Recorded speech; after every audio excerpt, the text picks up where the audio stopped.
that, Pat. Oh, there's a replay of that move by Williamson. That was mega. Fantastic to see that move. And I think it just comes down to the tire deg, Greg. When you're staying out on hot tires, sometimes that's an advantage. We look from the onboard here with Lewis.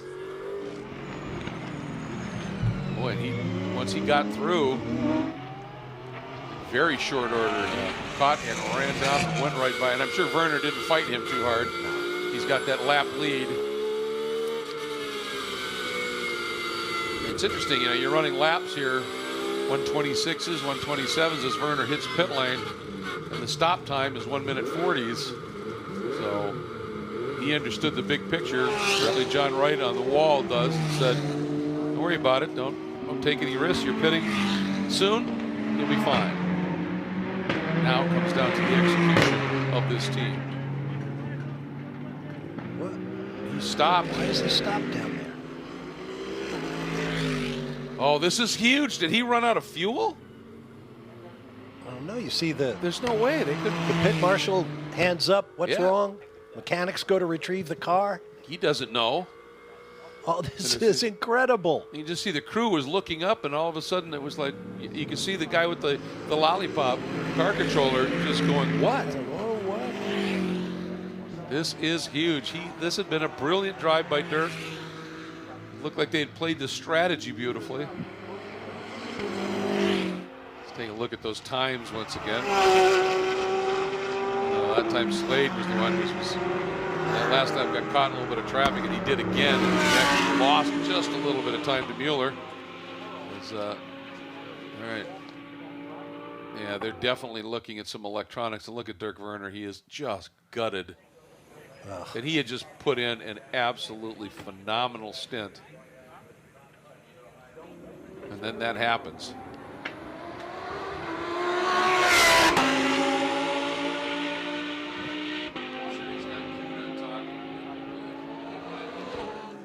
Well, we've been following and watching everything going on with the 912 Porsche. Ryan John Wright, team owner, team principal, strategist, and I'm sure pretty gutted right now. I would say so. The car was running so well, John. What ultimately happened? We just lost drive. We're not really sure right now at the moment. The boys got it in the garage. And, the effort was great. Working with Park Place and ourselves, it made obviously, you could tell the product of that was two really good cars. We got tangled up in the beginning and the start and kind of lost some track position, but our car was ultimately pretty quick, and we were able to catch back up, and we thought we were going to end up with a decent race. And again, we've been watching here the battles of the top three, but sitting right there in the fourth and fifth spot. You think about the struggles that the 29 car had in the qualifying, and right now Audis sit fourth and fifth, a little bit off of some of the guys up front, but right in that top five window. And I would think, Ryan, that the folks at Audi have to be fairly pleased. Well, let's ask them. They're certainly creeping their way back into contention. Cars in fourth and fifth. Chris Ranka from Audi Sport Customer Racing joining me now. How would you assess the way this race has gone? You guys are gradually making progress throughout this race. Yeah, I think it's an intense race. We haven't had any yellow faces so far, which is, let's say, unique. We have a great spread of brands up front. We have one car racing off sequence, therefore, it's on and off, climbing up and down. There were some misfortune of competitors just lately, so it's a great up and down, a lot of unforeseeable things, and as I said, no safety car is Periette. Bathurst was not the best event, safe to say, for Audi, but you guys have dominated this championship over the years. How do you feel the bounce back has gone, trying to put Bathurst in the rearview mirror and focusing on what's going on today? Yeah, for sure, Bathurst got us on the wrong foot, and it was not the championship start as we would have hoped for. We came here to come back, and I think, a couple more hours to go, and we're about to do it. 3 manufacturers' titles in Intercontinental GT Challenge, but the level of competition this year is much higher. 8 manufacturers going for it. That makes it all the more worthwhile, right? From an Audi perspective, having that higher level of competition? Well, absolutely. The higher the competition, the higher ranked is the title, and the more, we would be happy to defend it. Does Peter Barron have anything up his sleeve? Sorry? Does Peter Barron have anything up his sleeve? Well, I hope so. Not just him, but also WRT guys should be also up there. I think so as well. Thank you very much, Chris. Yeah, that's a very good point. And let's not forget, Audi, every year that there's been an Intercontinental GT Challenge Championship powered by Pirelli, they've been the manufacturer's title winner. They have, and the car is well suited to this racetrack. I think the car has changed lately. I'm not sure the Evo kit on the Audi is quite as well suited to this racetrack as it was in previous years. But right now they're in a thick battle here with Tom. Ooh, a hit! For the just the slightest tap there, it looked like. Well, he got, yes, he had to have spin. That ended up in the right direction, but now a lot of junk down there in the first as well. Okay, so two Germans there going hard at it. Look like a little damage on that left rear corner on the diffuser. Yeah, just caught him right as he was turning in, so he had that angle already in the race car. Intentional, I think, just Martin rolled off the brakes a little bit. 4 to 9 under review. We just heard the announcement from race control, that incident under review. Yeah, I think you're right. It certainly wasn't intentional. That wouldn't be the case, but as you said, as Winkelhock was turning in, it just got a little too hot. Here we're on board with the 29 machine of Winkelhock as he gets turned.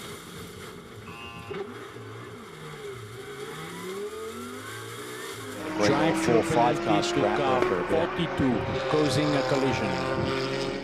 There you heard it. Car Race 29, control. turn 8. Drive-through penalty for the number 42 Schnitzer BMW and Martin Tomczyk. That is painful. It is. Really hurts Adults their is- strategy and big picture of this race. It's about 30 seconds there, Buzz, for the slowing down entering pits. This is a long pit lane. It feels a lot longer now. Yeah, it's frustrating. Super frustrating. 50 kilometers an hour is literally a crawl for these guys when they've been running at max speed. A lot of time to think about it. I think there's a lot of experience. We'll regroup here and see what his team could strategize around to get them back in the hunt. So now Nick Foster sets his sights on Christian Cronjes. And he hasn't got far to go. Oh, and there's traffic. The split the slower car into 11. The Ferrari's outside. He's on his hip. There'll be a Who's drag got the race. traction? Ferrari's got it. Wow. Better tires. BMW flailing a little bit this end of the stint. Cronjes counterattack down in turn 2. Game over. Just doesn't have the car for it right now. So Nick Foster, brilliant stuff right there. Super aggressive. If the team can now execute their pit stops like they've shown they've been able to do here in the last round, this could put them in great shape. Mies. Now Mies wants around the BMW. Oh, that's late, that's late. Didn't think there was anywhere to go with it there. Now he's to the inside. I'm not sure the BMW is going to give it to him there. Now he has to tuck back behind him.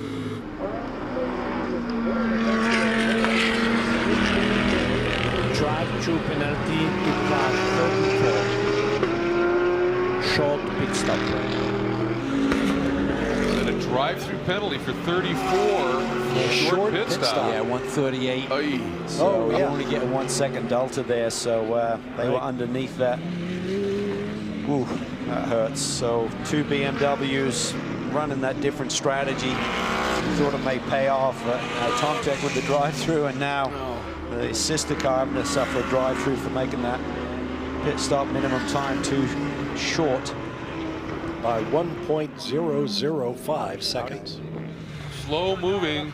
Mario Farnbacher shown 10th. Yeah, Honda Team Motul Acura NSX GT3. At least it's on the downhill Yeah, slope. I was going to say he's going to make it a pit entry. Just rolling down the descent here. Big battle between Marciello and Moster for the second position on the road right now. As you say, the BMW's on a different fuel strategy, but that bright yellow Mercedes is not that far behind this leader right now, so it's not all smooth sailing for this Ferrari team. You got to keep the hammer down and keep pushing. Absolutely, and let's not forget the 911 Mathieu Jaminet. If whatever they were able to make some sort of an adjustment change, tire pressures or whatever, we know Jaminet is startlingly fast at times. He's only 4 seconds back of Marciello. big stack up there as Master came up on that traffic.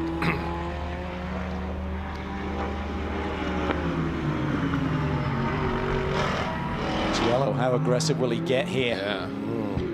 Can you wait? Can you wait? Oh, Master there, big move, gets the nose pinched. Marciello going to try and get on the hammer now.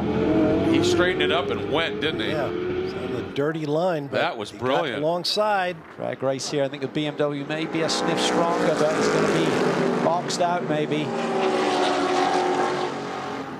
Let's see if they use the Bentley as a pick. He tries to stay to his flank, but I don't think Marciello's going to give it to him. Nope. Good savvy driving by both of them now. Not Yeah. dirty or aggressive, just both of them given 100%. As you said, Jaminet is right there. Based on comments we made earlier about, you know, hey, you know, make a little friendship, you know, Marciello, he's got enough friends.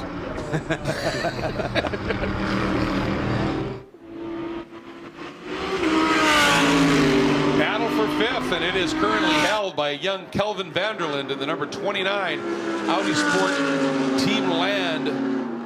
Audi at this stage, that red, white, and green entry, but right behind him is Maro Engel in the 888 Group M Mercedes. The yellow, or the red front, excuse me, the blue front end and the pink back end on the car. And this is a great battle and a great scrap. However, there's a lot more on the line here. Yeah, I think the fact that the cars score points for each manufacturer, even though they may not win this race today, Mercedes could have 2 cars up in the top 5 and do just like they did at Bathurst and come away with the most points for a manufacturer here. So it's a big day, and I think they're thinking big picture. They'll go to racetracks, so they will be maybe the dominant car. But today, it might seem like the pace of the Ferrari is going to potentially come away with a bundle of points once again. And that's the thing. You got to realize big picture and earn points if you can't earn wins. Audi has 2 cars in the top 5 as well. One for the Ferrari and one for Porsche. And we are, what, about 7 minutes away from the all-important final pit window. 65-minute stints. Only one car has used 2 of its 3 one-second jokers it can use to protect its position strategically. Prevent any errors. Having a look here at Jade Buford, who's become an absolute staple of this PF Racing Mustang program in the GT4 category, leading the GT4 class handily right now. They've just had an absolutely phenomenal car. And it's interesting, Park Place Motorsports running this year in the Long Pond GT World Challenge America. That new car has run, but those are shorter races. They're 90 minutes in duration, so they really haven't, I would imagine, run into any significant problems. As we're coming up on an hour left in this marvelous 8-hour competition, now we'll see if Farfus has just some pure speed to be able to make up a 2.5-second deficit, essentially, and join that battle for fifth. This one. It just went out of frame. There it is. Great angle there, camera angle, looking at the cars come down the hill. That shows the change of elevation as the Audi pits. Yep. David Vanderlinde, I don't think he's going to get the 3-peat here today. Marciello is in. By the time he leaves pit lane, he should be underneath that 65 minutes to go, so we won't exceed the stint length. Here he comes. Here's the leader. Final stop of the day, hopefully for them. No speeding. No problems. Meanwhile, elsewhere on the pit lane, Alex Buncombe, who started the number 35 Nissan GTR on the front row, sees the lead for the first stint of this race. He's now up about 3 minutes on the pit time. They've had all kinds of problems with the diffuser at the back of the car flopping around. Doing some looks at some great moments on board here from the Audi. That looked like a little tap, the 29 in the back of Engel. That's Vanderlinde in this battle for 7th. He's used to leading here at this stage of the race. That's true. Oh, Engel held up just a little bit. Big block down to the inside. Yep. What can Vanderlinde do with this?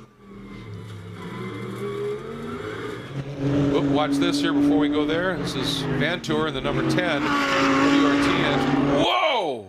Ooh, that was a big moment. Fast hands there by that was a magnificent set. Yeah, fast hands. And without it snapping the other way, which you see happen all too often. Here's a look right now at the ARC Bratislava entry, the lone entry in the GT Cup category. And Andrzej Lewandowski behind the wheel of that car right now. And aside from, I think, they cut a tire down at some point, and he pulled over at the exit of turn 3 and then did a brilliant job, the driver of the car at the time, of getting it into the pits without creating any full course caution. That car has run beautifully. Lewandowski from Poland, one of 19 different nationalities represented among the 60 drivers in the 20 cars in this race. Whoa! Having fun here in the closing laps. Absolutely. Well, being a GT Cup car, that's the Lamborghini Super Trofeo version of the Huracan. And it's interesting. It's a car that doesn't have anywhere near the downforce of these GT3 cars. I don't know which but it's got the same engine in the back of the GT3 Huracan. It makes a lot of power.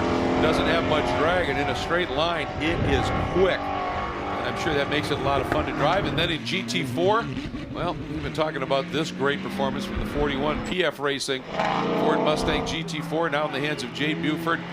It has just been their weekend, qualifying well, topping practice sessions, pole, and a big margin now at this stage of the race. I think everybody at this stage, unless something massive happens, you've almost got to accept your position, just bring it home, earn whatever points you can. And for BMW, let's not forget, Farfus in the 5th spot, but also Katzberg in the 8th. That's both in the points. Yeah. So it's a good day. A lot of things to be considering here for sure. Audi 4th and 7th. They need a break after what happened at Bathurst. And here we go. The crew is starting to feel the energy. You want to celebrate, and you just absolutely refuse to do so. And you can see tough.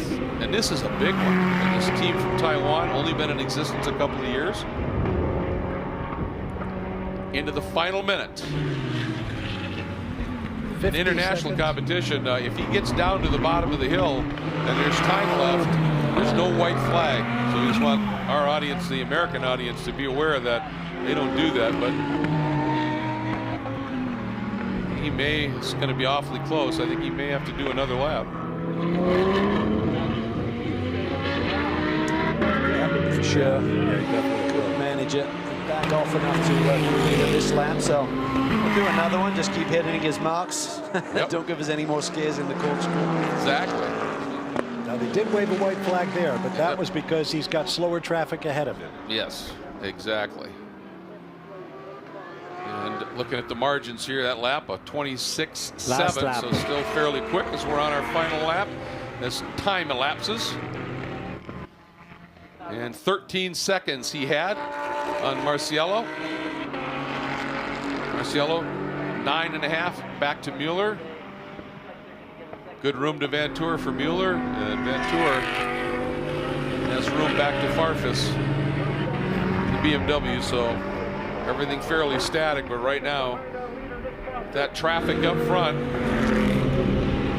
he's got enough of a margin, he can be very patient. Yeah, he just needs to back off, not get up to that traffic up ahead of him, just run a nice, easy last half lap here.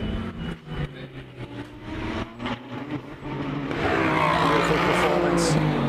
Breakout performance for this man here on US soil. Absolutely. And here we go, last time through Rainy Curve, down into turn 10. Easing off, staying well clear, as you said, of that traffic up front. One more time through turn 11 here at WeatherTech. Oh! Race by Laguna Seca. Not sure he wanted to do that, but Ferrari wins the California 8 Hours in the second round of the Intercontinental GT Challenge powered by Pirelli. That was a bit drastic, don't you think? Yes, I do. Oh, that could have gone so badly. And folks, as you take a look now at the race results, it is the Hub Auto Corsa Ferrari with the win. Molina, Foster, and Slade. And up until the last corner of the race, not one of them made any kind of an untoward move of note. Foster had that little moment up in the corkscrew, but boy, what a day for them. Congratulations, an emotional win for sure. Miguel, I know you were chewing your fingernails figuratively there at the end. How gratifying is it for it to come home and all come together? Yeah, it was an unbelievable result. I think we did a fantastic job, all three, and also the team. So we built it progressively during the weekend, and at the end the car was fantastic and we could achieve it. So really happy. And Tim, same to you. Just what does this mean to you? Where does this rank in your various accomplishments in your great career? I'd be number one. Number one, Nick and I drove, opposite cars last year in Asia, so we've always wanted to team up and do some races together. So I think it makes it extra special. Yeah, I mean, the team did an amazing job, and super happy for Morris, the team owner. Well, let's check in with our GT4 winners. We've got James Pexick, Jade Buford, and Chad McCumbee. You closed this one out, Jade. How did it go for you? It was pretty smooth. We built a good gap over the entire 8 hours. Car ran flawlessly. Could not be more happy with the team. Flawless pit stops. We just executed the best race we could, and we just stretched it out and kept it clean at the end. It has been an absolutely fabulous weekend of racing. 3 more rounds of this championship yet to unfold.